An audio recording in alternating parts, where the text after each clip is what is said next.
No, no. Hey, good morning, Thulani. How are you doing? Good morning, Ron. I'm okay, and yourself? Good, good. Thanks. Thanks for being on the show today. Thank you for having me. Awesome, awesome. Thulani, would you like to just tell me how you got involved in artificial intelligence, machine learning, and maybe a little bit about yourself? Okay.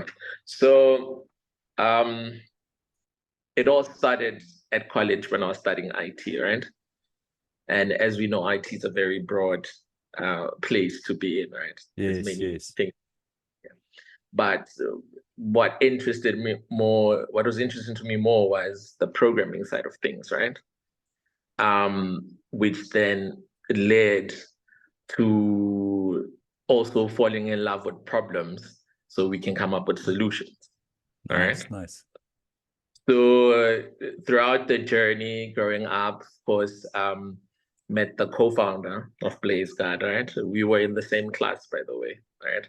But we became friends. So of course, friends start liking the same things. We start talking about the same things. We start almost eating the same food as well, right? So in fact, the Blazegard story starts with him, right? It all started with him going back home to Eastern Cape and visiting his family, right?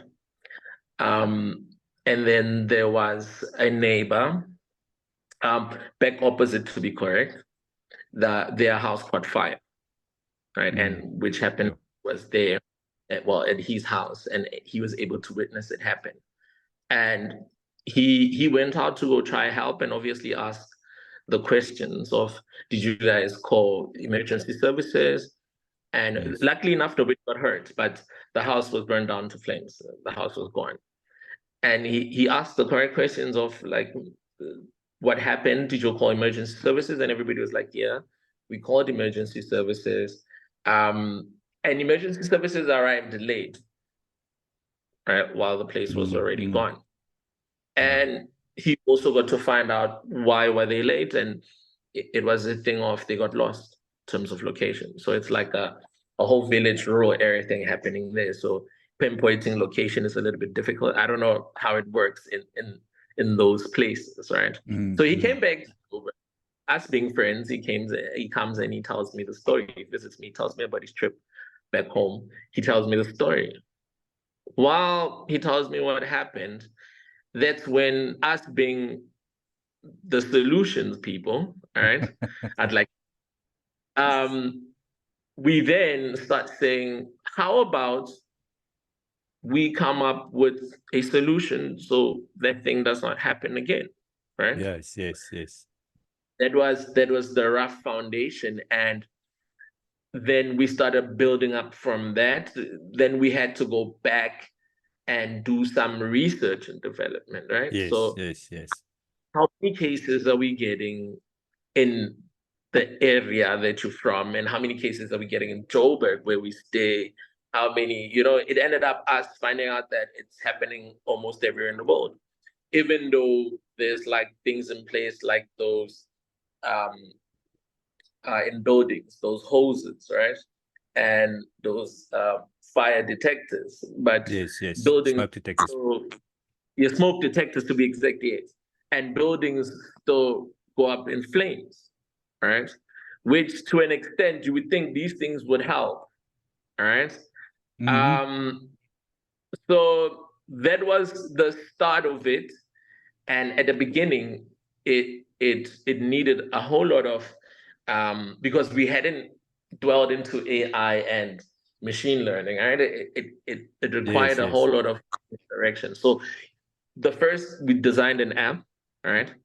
So when we designed an app, what the app did was you as the person that's witnessing like fire, you would firstly require a smartphone. That was one. So you would take a picture that would also require your phone to have your location services on, right? Yes, so you take the picture to the app, and then from the app would be able to pick up where exactly it is, then we can communicate it to the emergency services fire department, right? So that was the start of it. That's how we were playing around with it, you know. And then So I guess that's when that's when sort of the next piece around the machine learning and artificial intelligence came into play. Okay, Right? okay. And then we were realizing that, okay, what if the person not have internet? What if the person does not have data to send us? What if they're in the bundu somewhere, they try to send us thing? So it was all the possible questions that we could pose that led us to, okay, you know what, let's go back. Right? Let's go back. Yeah. Let's go do it on a more human level. Let's go find out what's happening on the ground. That's when we came up with data factors, internet being bad. And then Nice. We discovered platforms such as ChatGPT. That's when we started playing around with it. We knew there was AI, because based on the phones we use, your Siris, your Alexas, but we knew that we were being capped so much. You can't see the other side. But I think what ChatGPT and Bing and Google and them did when they brought this AI thing, they allowed us to explore a little bit more. That's when we took a deeper dive into machine learning and, of course, artificial intelligence. That's when we started looking on all different models. And while we were there, luckily enough, we both were on the same pace, right? Me and my co-founder were on the same pace. So nobody's getting left behind. We are understanding as we go, we discovered the one model, which was object detection. Yes. Right? Okay.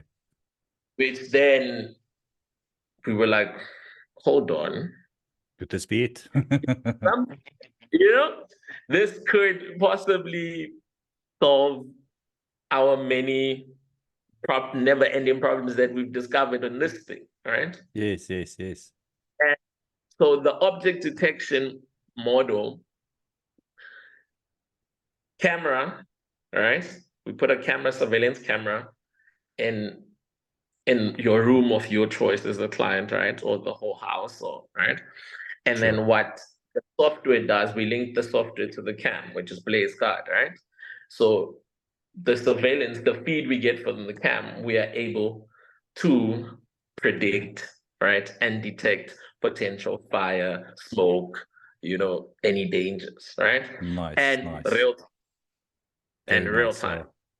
So then what it would do is we would place it there, and with the aid of AI and machine learning, it should be able to tell that Ruwan is smoking. So the smoke is coming from a cigarette, right? But immediately when Ruwan places it on the table and unattended to moves to the next room, it will realize, oh, hold up, there's smoke coming from there, but there's no human in the room. Okay. Right.